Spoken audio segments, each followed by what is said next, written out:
అంతర్జాతీయ మార్కెట్లో ధర కల్పించి తద్వారా మిర్చి రైతులను ఆదుకోవాలని కోరగా సమస్య చెప్పిన వెంటనే శివరాజ్ సింగ్ స్పందించారని కేంద్ర మంత్రి రామ్మోహన్ నాయుడు తెలిపారు.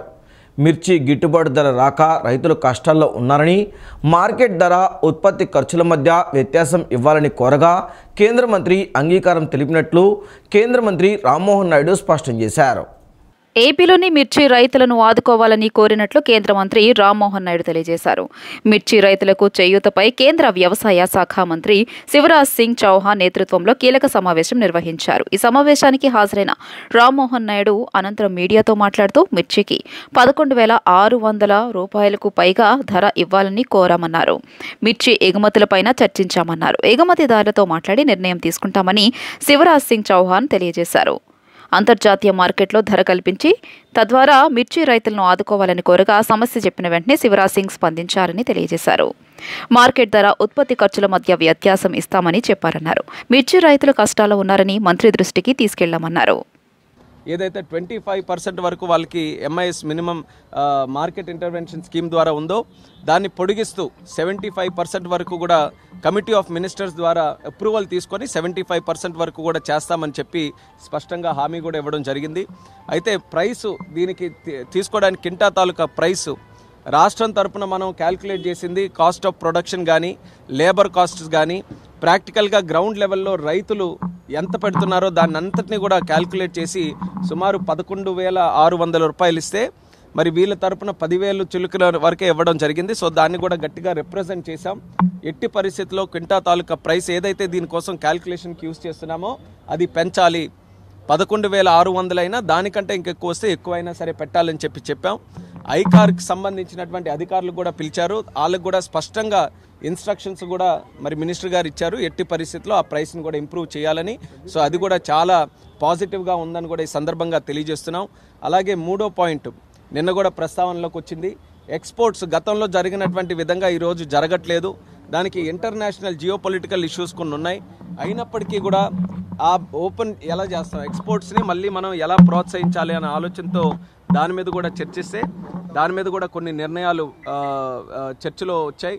ఆ నిర్ణయాలని ఏ రకంగా అమలులోకి తీసుకొని రావాలన్న దాని మీద రాష్ట్రంలోనే ఎక్స్పోర్ట్స్కి సంబంధించి ఎక్స్పోర్టర్స్ దీనికి ఈ యొక్క చిల్లీ ఫీల్డ్కి సంబంధించిన ఎక్స్పోర్టర్స్ కానీ ఎఫ్పిఓస్ కానీ రైతులు కానీ అందరినీ కూడా కూర్చొని పెట్టి వాళ్ళ ద్వారానే సమస్యలు ఏమున్నాయో తెలుసుకొని దానికి హెల్ప్ చేసే విధంగా చర్యలు తీసుకోవాలని ఒక నిర్ణయం తీసుకున్నాం.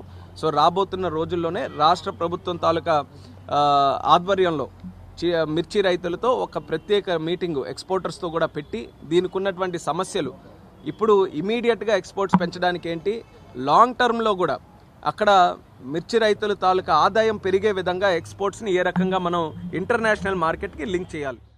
రాష్ట్రంలో టమాటా ధరల పతనంపై రాష్ట్ర ప్రభుత్వం తక్షణ చర్యలు చేపట్టింది. రైతులకు ఎటువంటి ఇబ్బందులు తలెత్తకుండా సాగు దశ నుంచి మార్కెటింగ్ దశ వరకు ప్రభుత్వం పూర్తిగా సహాయ సహకారాలు అందిస్తుందని ఏపీ వ్యవసాయ శాఖ మంత్రి అచ్చెన్నాయుడు వెల్లడించారు. టమాటా ధరలు పతనమవుతున్న నేపథ్యంలో మంత్రి అచ్చెన్నాయుడు మార్కెటింగ్ డైరెక్టర్ విజయ సునీత సంబంధిత జిల్లాల జాయింట్ కలెక్టర్తో టెలికాన్ఫరెన్స్ నిర్వహించారు. రైతులకు ఎటువంటి ఇబ్బందులు కలగకుండా టమాటా కొనుగోలు చేసి రాష్ట్ర వ్యాప్తంగా రైతు బజార్లలో నేరుగా విక్రయించాలని, పొరుగు రాష్ట్రాలకు అవసరం మేరకు ఎగుమతి చేసేందుకు చర్యలు తీసుకోవాలని సూచించారు. కేంద్ర ప్రభుత్వంలో పథకాలు సద్వినియోగం చేసుకోవాలని, అందులో భాగంగా కేంద్ర ప్రభుత్వం అందించే రవాణా సబ్సిడీ సద్వినియోగం చేసుకోవాలని సూచించారు. ఆయా జిల్లాల మార్కెటింగ్ అధికారులు, జిల్లా జాయింట్ కలెక్టర్లు, రైతు బజార్ల అధికారులు, ఉద్యాన శాఖ అధికారులు సమన్వయంతో ప్రత్యేకంగా కృషి చేయాలని ఆదేశించారు. రైతులకు ఎటువంటి ఇబ్బందులు తలెత్తకుండా సాగు దశ నుంచి మార్కెటింగ్ దశ వరకు ప్రభుత్వం పూర్తి సహాయ సహకారాలు అందిస్తోందని వెల్లడించారు.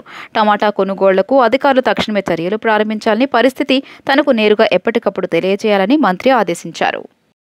గత వైసీపీ 5 ఏళ్ల పాలనలో ఉపాధ్యాయులు తీవ్ర అవమానాలకు గురయ్యారని ఎమ్మెల్యే గద్దె రామ్మోహన్ ఆవేదన వ్యక్తం చేశారు. ఉపాధ్యాయులు, పట్టభద్రులు ప్రజా సమస్యలను శాసన మండలిలో ప్రస్తావించి వాటిని పరిష్కరించే సమర్థత కలిగిన కూటమి అభ్యర్థికి ఓటు వేయాలని కోరారు. నగరంలోని బెన్ సర్కిల్ సమీపంలో నారాయణ కళాశాలలో కూటమి పట్టభద్రుల ఎమ్మెల్సీ అభ్యర్థి ఆలపాటి రాజేంద్ర ప్రసాద్ మద్దతుగా ఎమ్మెల్యే గద్దె రామ్మోహన్ ఎన్నికల ప్రచారాన్ని నిర్వహించారు. ఈ కార్యక్రమానికి ఎమ్మెల్సీ రాజేంద్ర ప్రసాద్, ఎమ్మెల్సీ పరశూరి అశోక్ బాబు, కార్పొరేటర్ చెన్నుపాటి గాంధీ, యువ నాయకులు గద్దె క్రాంతి కుమార్ పాల్గొన్నారు. అనంతరం ఎమ్మెల్సీ రాజేంద్ర ప్రసాద్ మాట్లాడుతూ శాసనమండలిలో ప్రజా సమస్యలు లేవనెత్తి పరిష్కారం మార్గం చూపుతానని, కావున తనకి చక్కటి మెజారిటీ అందించాలని కోరారు. ప్రథమ ప్రాధాన్యత ఓటుని 27వ తారీఖు జరిగే ఎన్నికల్లో ఆలపాటి రాజేంద్ర ప్రసాద్ అనే నాకు వేసి గెలిపించమని చెప్పి కోరటం జరిగింది.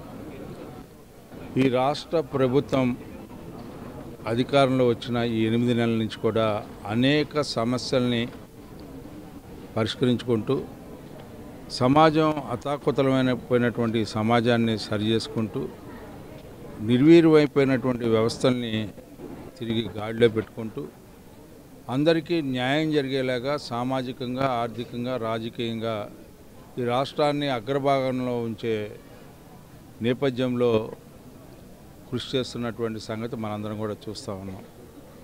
ఎన్నో సమస్యల పట్ల స్పందిస్తూ ఈ కూటమి నాయకత్వం అందరి మనసుల్ని గెలుచుకుంటా ఉంది, మంచి ప్రభుత్వంగా ముద్ర వేసుకుంటా ఉంది. ఈ నేపథ్యంలో ఈ యొక్క ఉమ్మడి కృష్ణా, గుంటూరు జిల్లాల పట్టభద్రుల కూటమి అభ్యర్థిగా ఎమ్మెల్సీ ఎన్నికల్లో పోటీ చేసే సందర్భంలో మంచి ప్రభుత్వానికి మద్దతు పలకండి, ప్రగతికి ఓటేయండి, ప్రత్యర్థులు ఎవరో అనేది చూడొద్దు. ఈ రోజున ఒక మంచి కూటమికి ఏదైతే ఏ రకమైనటువంటి చారిత్రాత్మకమైనటువంటి తీర్పుతో మీరు ఇచ్చినటువంటి గెలుపు తద్వారా ఏర్పడినటువంటి కూటమి నాయకత్వాన్ని మరొకసారి బలపరచాలంటే ఈ యొక్క ఎమ్మెల్సీ ఎన్నికల్లో మరొకసారి మనం ఒక మంచి సందేశాన్ని, ఒక సంకేతాన్ని విజయం ద్వారా ఇవ్వాలని చెప్పి ఈ రోజున ప్రజలు ముందుకు వచ్చి చూపిస్తున్నటువంటి ఆత్మీయత, అభిమానం ఈ రోజున మర్చిపోలేనిది. ఖచ్చితంగా ఈ గెలుపు తథ్యం అఖండ విజయంతో గెలుస్తామనే ఒక నమ్మకాన్ని. అనంతరం ఎమ్మెల్యే గద్దె రామ్మోహన్ గత వైసీపీ 5 ఏళ్ల పాలనలో ఉపాధ్యాయులకు తీవ్ర అవమానాలకు గురయ్యారని ఆయన ఆవేదన వ్యక్తం చేశారు. ఉపాధ్యాయులు, పట్టభద్రులు ప్రజా సమస్యలను శాసనమండలిలో ప్రస్తావించి వాటిని పరిష్కరించే సమర్థత కలిగిన కూటమి అభ్యర్థికే ఓటు వేయాలని కోరారు. రాజేంద్ర ప్రసాద్ గారు మరింత ముఖ్యంగా ఆయన బలపరచడానికి అందరూ ముందుకు రావడానికి కారణం ఆయన సీనియారిటీ కానివ్వండి, లేదా ఉన్న సమస్యని ప్రస్తావించగలిగిన శక్తివంతుడనే నమ్మకం కానివ్వండి, చంద్రబాబు గారికి, పవన్ కళ్యాణ్ గారికి అత్యంత సన్నిహితుడు అయిన రాజేంద్ర ప్రసాద్ గారు ఉంటేనే మనకి లాభం చేకూరుద్దనే భావన కానివ్వండి, వీటన్నిటితో ఇవాళ రాజేంద్ర ప్రసాద్ గారికి రోజు రోజుకి బలం పెరుగుతూ ఉంటుంది. ఎందుకంటే విద్యా వ్యవస్థలో ఇది ఒక పెద్ద వ్యవస్థ. గ్రాడ్యుయేట్స్ ఎక్కడుంటారంటే ఎక్కువ మంది ఈ అధ్యాపక వృత్తిలో ఎక్కువ మంది ఉండుంటారు. అందువల్ల వాళ్ళందరికీ న్యాయం చేయగలిగిన ఒక శక్తివంతుడు రాజేంద్ర ప్రసాద్ గారు కాబట్టి మేము కూడా అభ్యర్థిస్తున్నాం.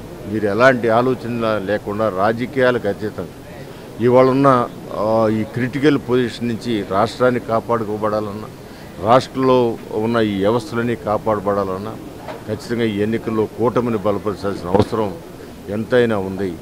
కూటమికి బలం, ఈ ఆత్మస్థైర్యం బలం చేకూరితే మరిన్ని మంచి కార్యక్రమాలతో ప్రజలకు చేరువుగా అయ్యే అవకాశాలు మెండుగా ఉన్నాయి. కృష్ణా, గుంటూరు జిల్లాల ఎమ్మెల్సీ, పట్టభద్రుల ఎమ్మెల్సీ కూటమి అభ్యర్థి ఆలపాటి రాజేంద్ర ప్రసాద్ని గెలిపిస్తే ఉమ్మడి జిల్లాలతో పాటు నవ్యాంధ్రప్రదేశ్ అభివృద్ధిలో కూడా భాగస్వాములు అవుతారని విజయవాడ సెంట్రల్ ఎమ్మెల్యే బోండా ఉమామహేశ్వరరావు పేర్కొన్నారు. శాసన మండలిలో పట్టభద్రుల గొంతును వినిపిస్తూ నిరుద్యోగ సమస్యను పరిష్కరించడంతో యువతకు ఉపాధి, ఉద్యోగ అవకాశాలు, విద్యా వ్యవస్థను ప్రక్షాళనకు కృషి చేస్తారని వెల్లడించారు. నగరంలోని సెంట్రల్ నియోజకవర్గంలోని 33వ డివిజన్ సత్యనారాయణపురం ఏకేటీపీ స్కూల్ నందు ఎమ్మెల్సీ పట్టభద్రుల ఎన్నికల సందర్భంగా ప్రథమ ప్రాధాన్యత ఓటును కూటమి బలపరిచిన అభ్యర్థి ఆలపాటి రాజేంద్ర ప్రసాద్కి ఓటు వేసిన అఖండ మెజారిటీతో గెలిపించాలని ఉపాధ్యాయులకు ప్రభుత్వ విప్ సెంట్రల్ నియోజకవర్గ ఎమ్మెల్యే బోండా ఉమామహేశ్వరరావు కోరారు. అనంతరం ఎమ్మెల్యే బోండా మాట్లాడుతూ కూటమి అభ్యర్థి ఆలపాటి రాజేంద్ర ప్రసాద్ గారి పనితీరు, వ్యక్తిత్వం గురించి వారికి వివరించారు. ఆలపాటి అన్ని వేళలా ప్రజల కోసం అందుబాటులో ఉండే వ్యక్తి అని, ఆయన గెలుపుతో ఉపాధ్యాయ వర్గానికి మంచి జరుగుతున్నారు.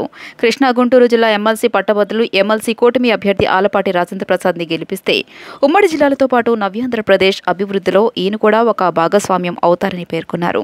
శాసన మండలిలో పట్టభద్రుల గొంతును వినిపిస్తూ నిరుద్యోగ సమస్యను పరిష్కరించడంతో యువతకు ఉపాధి, ఉద్యోగ అవకాశాలు, విద్యా వ్యవస్థను ప్రక్షాళనకి కృషి చేస్తారని వెల్లడించారు. ఉద్యోగులకు, ప్రధానంగా ఉపాధ్యాయులకు అన్ని రకాలుగా ప్రభుత్వం నుండి అందాల్సిన అభివృద్ధి సంక్షేమాన్ని అందించడంలో ఆలపాటి కీలక పాత్ర పోషిస్తారని సెంట్రల్ నియోజకవర్గ ఎమ్మెల్యే బోండా ఉమామహేశ్వరరావు స్పష్టం చేశారు.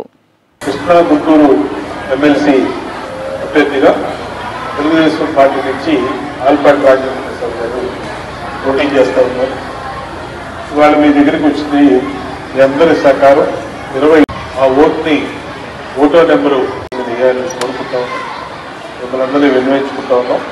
ఈ స్కూల్లోనే పోలింగ్ స్టేషన్ మిర్చి యార్డ్ వద్దకు వెళ్లడమే అక్రమమని అధికారులు చెప్తుంటే అక్కడ తనకు సెక్యూరిటీ కల్పించలేదని జగన్ రెడ్డి వాదించడం విడ్డూరంగా ఉందని రాష్ట్ర ఎక్సైజ్ భూగర్భ వనరుల శాఖ మంత్రి కొల్లు రవీంద్ర మండిపడ్డారు.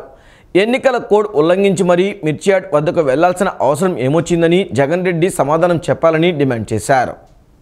కృష్ణా జిల్లా మచిలీపట్నంలో రాష్ట్ర గనులు, భూగర్భ వనరులు, ఎక్సైజ్ శాఖ మంత్రి కొల్లు రవీంద్ర మీడియాతో మాట్లాడుతూ మాజీ సీఎం జగన్మోహన్ రెడ్డి వ్యవహార శైలిపై ఆగ్రహం వ్యక్తం చేశారు. మిర్చి యార్డు వద్దకు వెళ్లడమే అక్రమమని అధికారులు చెబుతుంటే అక్కడ తనకు సెక్యూరిటీ కల్పించలేదని జగన్ రెడ్డి వాదించడం విడ్డూరంగా ఉందని మండిపడ్డారు.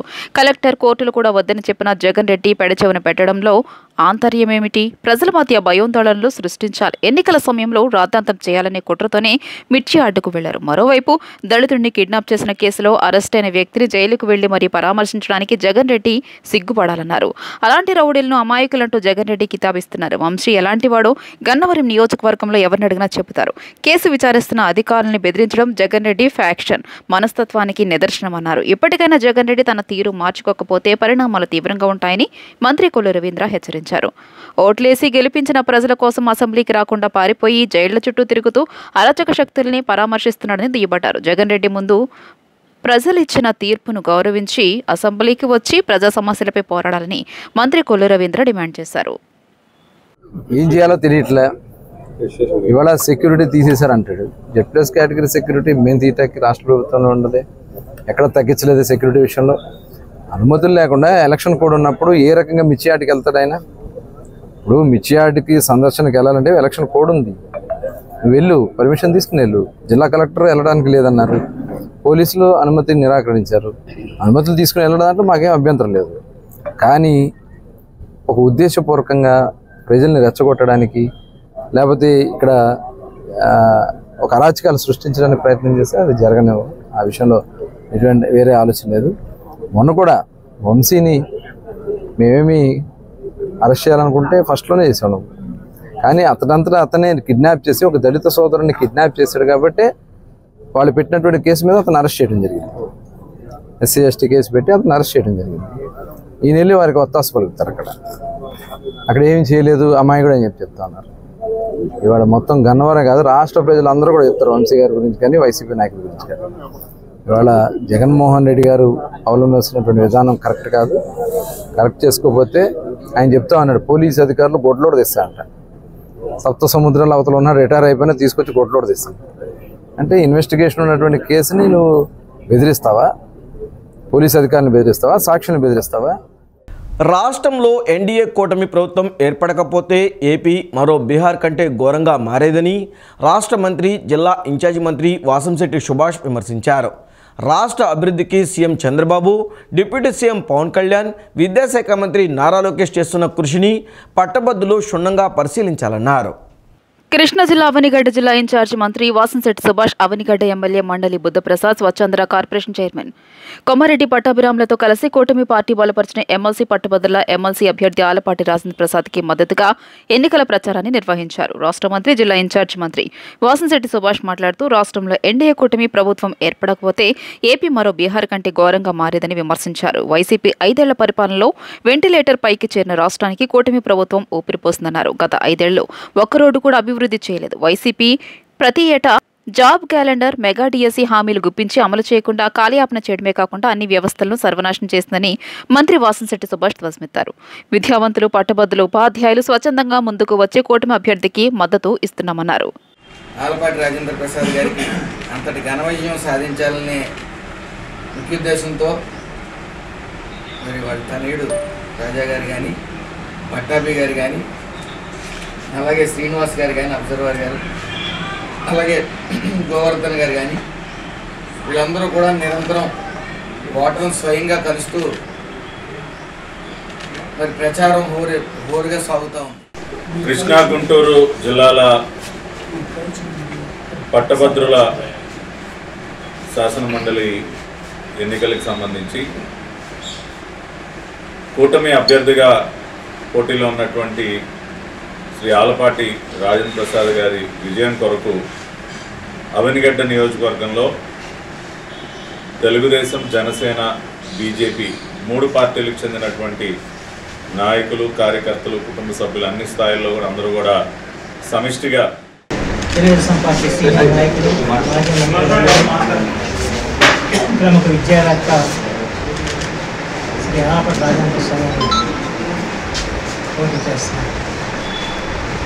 వారికి మద్దతుగా ఈ రోజున అవనిగడ్డకి మన జిల్లా ఇన్ఛార్జి మంత్రి గవర్నర్ వాసంశెట్టి సుభాష్ గారు, అలాగే స్వచ్ఛంద చైర్మన్ కుమారికి పట్టారు గారు, అలాగే టీడీపీ పరిస్థితులు శ్రీ కనపర్తి శ్రీనివాసరావు గారు అవనిగడ్డ నియోజకవర్గంలో తెలుగుదేశం, జనసేన, బీజేపీ శ్రేణులు ప్రతి ఇంటికి తిరుగుతూ ఈ ఎన్నికల్లో అఖండ విజయం ఆలపాటి రాజేంద్ర ప్రసాద్ గారు. గత ప్రభుత్వ కాలం నుండి అపరిష్కృతం కాని ఉద్యోగ, ఉపాధ్యాయ సమస్యలపై పోరాడేందుకు సహకారం అందించాలని పీడీఎఫ్ ఎమ్మెల్సీ అభ్యర్థి కెఎస్ లక్ష్మణరావు అభ్యర్థించారు. శాసన మండలిలో ప్రజల వాణి వినిపించాలంటే తనను గెలిపించాలని పీడీఎఫ్ అభ్యర్థి లక్ష్మణరావు కోరారు. ఈ నెల 27వ తేదీన జరగనున్న శాసనమండలి ఎన్నికల ప్రచారంలో భాగంగా పీడీఎఫ్ అభ్యర్థిగా పోటీ చేస్తున్న కెఎస్ లక్ష్మణరావు కృష్ణా జిల్లా ఉయ్యూరు మండలంలో ఎన్నికల ప్రచారం నిర్వహించారు. అనంతరం ఉయ్యూరు సిపిఎం పార్టీ కార్యాలయంలో ఏర్పాటు చేసిన విలేకరుల సమావేశంలో ఆయన మాట్లాడారు. పీడీఎఫ్ అభ్యర్థిగా పోటీ చేస్తున్న తనకు ఉద్యోగ, ఉపాధ్యాయ పెన్షనర్లతో పాటు కార్మిక, కర్షకుల మద్దతు ఉందని, తమ గెలుపు ద్వారా శాసనమండలిలో ప్రజా సమస్యలను ప్రస్తావించేందుకు అవకాశం కల్పించాలని కోరారు. గతంలో ఎమ్మెల్సీగా పనిచేసిన తాను శాసనమండలిలో అనేక సమస్యలపై పోరాడానని, వాటిని దృష్టిలో ఉంచుకుని పట్టభద్రులు తనకు మద్దతు ఇవ్వాలని లక్ష్మణరావు కోరారు. గత ప్రభుత్వ కాలం నుండి అపరిష్కృతం కాని ఉద్యోగ, ఉపాధ్యాయ సమస్యలపై పోరాడేందుకు సహకారం అందించాలని విజ్ఞప్తి చేశారు. శాసనమండలిలో ప్రజల వాణి వినిపించాలంటే తనను గెలిపించాలని పీడీఎఫ్ అభ్యర్థి లక్ష్మణరావు కోరారు. ఈ 18 సంవత్సరాలుగా కూడా మేము ఉద్యోగులు, ఉపాధ్యాయులు, పెన్షనర్లు, కార్మికులు, అలాగే నిరుద్యోగులు, అంగన్వాడీలు, ఆశాలు, కౌలు రైతులు, రైతాంగం, నిరుద్యోగులు, ఇలా ఎవరి సమస్య ఉన్నప్పటికీ కూడా మేము ప్రభుత్వం దృష్టికి తీసుకెళ్తున్నాం. శాసన మండలిలో ప్రస్తావన చేస్తున్నాం. శాసన మండలి వెలుపల వారు చేసే ఉద్యమాలన్నిటికీ కూడా మేము సంపూర్ణ మద్దతు ఇస్తానే ఉన్నాం. ఇప్పుడు మరి మనం చూసినట్లయితే నూతన ప్రభుత్వం ఏర్పడింది. గత ప్రభుత్వం యొక్క అంశాలు ఇంకా కొనసాగటం మనకు కనపడుతుంది. ఉదాహరణకి విద్యారంగంలో జీవో నెంబర్ 117 రద్దు చేస్తామన్నారు. అది ఇప్పటికీ రద్దు కానటువంటి పరిస్థితిని మనం చూస్తూ ఉన్నాం. అలాగే చంద్రబాబు నాయుడు గారు తమ తొలి సంతకం 16,347 టీచర్ పోస్టులు భర్తీ చేయడానికి డిఎస్సి నోటిఫికేషన్ మీద ఇస్తామని చెప్పేసి సంతకం పెట్టారు. కానీ ఆ నోటిఫికేషను ఈ రోజుకి ఆ నోటిఫికేషన్ రానటువంటి పరిస్థితి. అలాగే జాబ్ క్యాలెండర్కి సంబంధించి ఈరోజు రాష్ట్ర ప్రభుత్వంలో వివిధ శాఖల్లో 140,000 ఉద్యోగాలు ఖాళీగా ఉన్నాయి. ఆ పోస్టులన్నీ కూడా మేము భర్తీ చేయాలని కోరుతాము. తిరుమలలో వీఐపీ దర్శనం పేరుతో భక్తులను దళారులు మోసగించారు. స్వామివారి దర్శనం కల్పిస్తామని పూణేకు చెందిన భక్తుడు ప్రకాష్ నుంచి 70,000 వసూలు చేసిన దళారులు శ్రీవాణి దర్శనం పేరుతో 300 ప్రత్యేక దర్శనానికి పంపారు. మోసపోయామని గ్రహించిన భక్తులు టీటీడీ విజిలెన్స్ను ఆశ్రయించారు. దళారులపై తిరుమల 1వ పట్టణ పోలీస్ స్టేషన్లో కేసు నమోదు చేశారు. డైక్ టూర్స్ కార్పొరేషన్కు చెందిన చంద్రలేఖ గోపాల్తో పాటు ట్రావెల్ ఏజెంట్లు శర్వణన్, శరత్పై పోలీసులు కేసు నమోదు చేశారు. కళాశాలకు వెళ్లలేదని తల్లిదండ్రులు మందలించడంతో తోటి స్నేహితులతో కలిసి 5 బాలికలు ఇంటి నుంచి పారిపోయిన ఘటన కృష్ణా జిల్లా గన్నవరం మండలం ముస్తాబాద్లో చోటు చేసుకుంది. సాంకేతిక పరిజ్ఞానం ఆధారంగా విద్యార్థులు హైదరాబాద్ వెళ్లే రైల్లో ఉన్నట్లు గుర్తించారు. పల్నాడు జిల్లా పిడుగురాళ్ల సమీపంలో కోనార్క్ ఎక్స్ప్రెస్లో ఉన్న బాలికలను పోలీసులు అదుపులోకి తీసుకోవడంతో తల్లిదండ్రులు ఊపిరి పీల్చుకున్నారు. కృష్ణా జిల్లా గన్నవరం మండలం ముస్తాబాదు గ్రామంలో కళాశాలకు వెళ్లలేదని తల్లిదండ్రులు మందలించడంతో తోటి స్నేహితులతో కలిసి 5 బాలికలు ఇంటి నుంచి పారిపోయిన సంఘటన కలకలం రేపింది. ముస్తాబాద్కి చెందిన ఓ ఎస్టీ, 3 మైనార్టీ బాలికలు విజయవాడ మాచవరంలోని ఓ ప్రైవేట్ కళాశాలలో ఇంటర్ ప్రథమ సంవత్సరం చదువుతున్నారు. ఈ నేపథ్యంలో 5 రోజుల కిందట కళాశాలకు వెళ్లకుండా విజయవాడలోని Bandar, Eluru road, shopping malls, ఇతర ప్రదేశాల్లో సరదాగా గడిపారు. ఈ విషయం తెలుసుకున్న విద్యార్థుల తల్లిదండ్రులు మందలించారు. ఓ విద్యార్థిని సైతం కళాశాలను మాన్పించారు. దీంతో మనస్తాపానికి గురైన బాలికలు ఇంటి నుంచి వెళ్లిపోవాలని నిశ్చయించుకున్నారు. పక్కా పథకం ప్రకారం తెల్లవారుజామున 2 గంటల సమయంలో కుటుంబ సభ్యులకు తెలియకుండా ఇంటి నుంచి 3 బాలికలు బయటకు రాగా మరో 2 విద్యార్థినులు పరీక్ష అని చెప్పడంతో కుటుంబ సభ్యులే ప్రధాన మార్గంలోని బస్ స్టాప్ వద్ద దించారు. అనంతరం 5 విద్యార్థులు విజయవాడ రైల్వే స్టేషన్కు చేరుకుని కోనార్క్ ఎక్స్ప్రెస్ ఎక్కి హైదరాబాద్ బయలుదేరారు. ఇంట్లో చెప్పకుండా వెళ్లిన బాలికలు కనిపించకపోవడంతో తల్లిదండ్రులు కంగారు పడి ఆచూకీ కోసం వెతకగా అసలు విషయం వెలుగులోకి వచ్చింది. ఈ విషయాన్ని డయల్ 112కు కాల్ చేయగా వాళ్లు గన్నవరం పోలీసులకు విషయాన్ని తెలియజేశారు. అప్రమత్తమైన గన్నవరం సిఐ శివప్రసాద్, ఎస్ఐ శ్రీధర్లు సాంకేతిక పరిజ్ఞానంతో విద్యార్థులు హైదరాబాద్ వెళ్లే రైల్లో ఉన్నట్లు గుర్తించారు. పల్నాడు జిల్లా పిడుగురాల సమీపంలో కోనార్క్ ఎక్స్ప్రెస్లో ఉన్న బాలికలను పోలీసులు అదుపులోకి తీసుకుని గన్నవరం పోలీస్ స్టేషన్కు తరలించారు. అనంతరం తహసీల్దార్ శివయ్య ఎదుట హాజరుపరచగా తల్లిదండ్రులు విద్యార్థులకు కౌన్సిలింగ్ ఇచ్చారు. సొంత పూచీకత్తుపై విద్యార్థులను ఇళ్లకు పంపించారు. తమ బిడ్డలను సురక్షితంగా అప్పగించి పోలీసు అధికారులకు కృతజ్ఞతలు తెలియజేశారు. ఈ వార్తలు ఇంతటితో సమాప్తం. నమస్కారం.